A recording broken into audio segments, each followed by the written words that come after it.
Bismillahirrahmanirrahim. Assalamualaikum warahmatullahi wabarakatuh. Perkenalkan, nama saya Zulkarnain S. dari kelas Teknik Entrepreneurship 4B. Saya akan membacakan hasil kerja saya, yaitu meringkas buku yang berjudul Dasar-Dasar Kewirausahaan dari bab 3 dan bab 4. Langsung saja. Dasar-dasar kewirausahaan untuk perguruan tinggi dan dunia bisnis. Proses kewirausahaan diawali dengan suatu aksioma, yaitu adanya tantangan. Dari tantangan tersebut timbul gagasan, kemauan, dan dorongan untuk berinisiatif, yang tidak lain adalah dengan berpikir kreatif dan bertindak inovatif, sehingga tantangan tersebut dapat diatasi dan diselesaikan. Jika tidak ada tantangan, maka seorang wirausaha tidak akan kreatif, dan begitu juga sebaliknya. Tidak akan ada yang kreatif.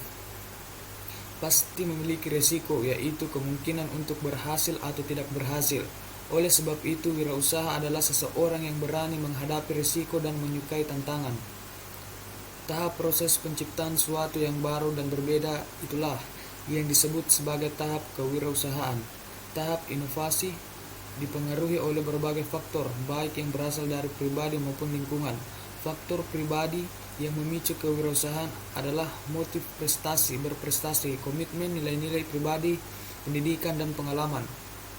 Adapun model proses kewirausahaan terdiri dari langkah-langkah sebagai berikut. Yang pertama yaitu proses inovasi.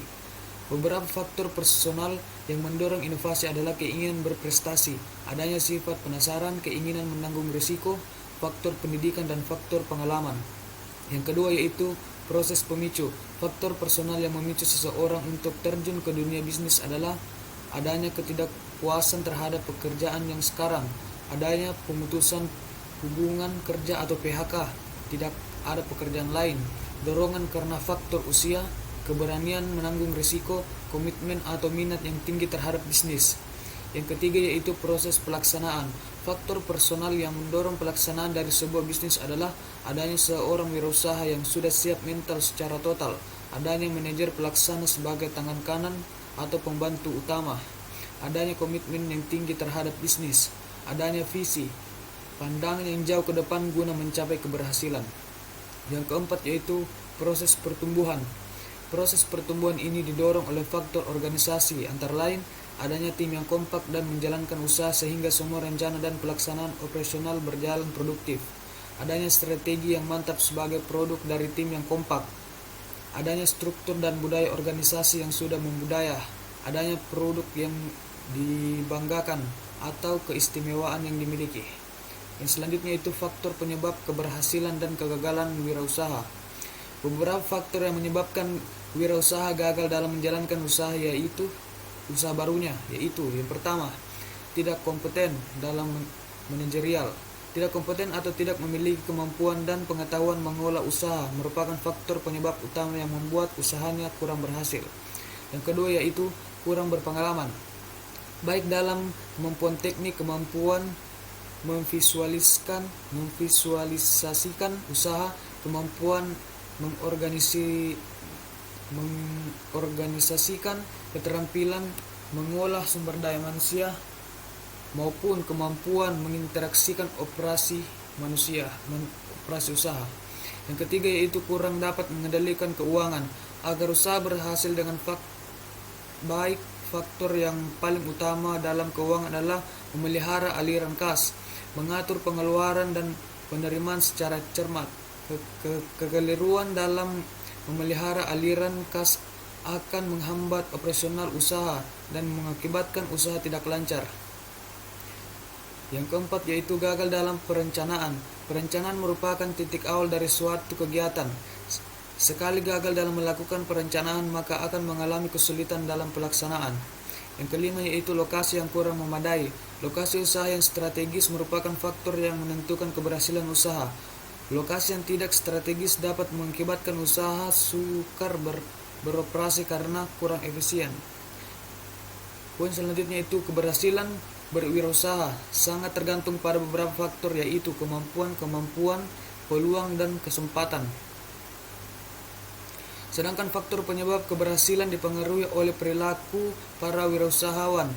Ada beberapa kategori perilaku, antara lain yang pertama, innovating entrepreneurship, bereksperimentasi secara agresif, terampil mempraktekkan transformasi atraktif. Yang kedua, imitative entrepreneurship, meniru inovasi yang berhasil dari para innovating entrepreneur. Fabian entrepreneurship, sikap yang teramat berhati-hati dan sikap skeptikal, tetapi yang segera melaksanakan peniruan-peniruan menjadi jelas sekali. Apabila mereka tidak melakukan hal tersebut, mereka akan kehilangan posisi relatif pada industri yang bersangkutan. Yang keempat itu drone entrepreneurship. Drone sama dengan malas, penolakan untuk memanfaatkan peluang-peluang untuk melaksanakan perubahan-perubahan dalam rumus produksi, sekalipun hal tersebut akan mengakibatkan mereka merugi dibandingkan dengan produsen lain. Yang kelima itu parasitic entrepreneurship. Dalam konteks ilmu ekonomi disebut juga sebagai rent seekers atau pemburu rente. Selanjutnya itu perintis usaha baru dalam membantu pengembangan para pelaku UKM dan pengusaha pemula. Mempertimbangkan peran penting pengusaha dalam perekonomian, pemerintah telah menyiapkan berbagai kebijakan untuk meningkatkan jumlah pengusaha di Indonesia. Seperti diketahui bahwa jumlah pengusaha di Indonesia masih terbatas, masih di bawah jumlah minimum yang dibutuhkan untuk menjadi negara maju. Jumlah pengusaha di Indonesia masih 1,6% dari jumlah penduduk. Upaya pemerintah dalam meningkatkan jumlah pengusaha adalah dengan memberikan bimbingan teknis untuk penyediaan modal berbunga rendah seperti kredit usaha rakyat. Upaya menciptakan pengusaha baru juga dilakukan di tingkat pendidikan melalui pembentukan kurikulum pusat atau lembaga wirausaha. Dalam hal ini tujuan utama adalah bagaimana menciptakan pengusaha baru dari kalangan pelajar. Siswa saat ini diwajibkan ketika lulus untuk menjadi pengusaha yang dapat diciptakan peluang bisnis dibandingkan dengan mencari pekerjaan. Upaya menciptakan atau melahirkan pengusaha, terutama pengusaha baru, adalah tidak mudah.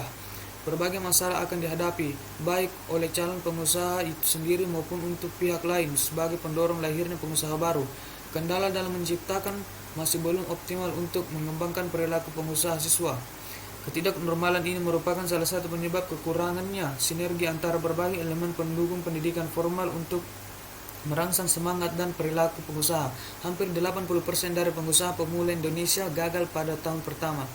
Masalah kewirausahaan. Kewirausahaan adalah perjalanan panjang yang dilakukan oleh para pembisnis melalui dari awal mulai hingga periode kesuksesan. Fase startup ditandai dengan berfokus pada masa depan dibandingkan dengan bisnis saat ini, dan bisnis skala menengah tinggi terhadap perubahan dan kegagalan. Kapasitas untuk menemukan ide-ide inovatif yang memberikan kepuasan kepada konsumen dan pengetahuan dan pengalaman teknis di lapangan. Sedangkan pada tahap pertumbuhan ditandai dengan kapasitas untuk menempas selama pertumbuhan yang cepat, kurnian organisasi dan kemampuan untuk menghitung dan pengetahuan menjeral pengalaman menggunakan orang lain dan sumber daya yang tersedia. Yang kedua itu masalah pengusaha pemula. Karena pengusaha pemula masih relatif singkat, maka pengalaman yang didapat untuk mengembangkan bisnis mereka juga tidak banyak. Juga mencirikan startup dengan pendapatan yang tidak pasti.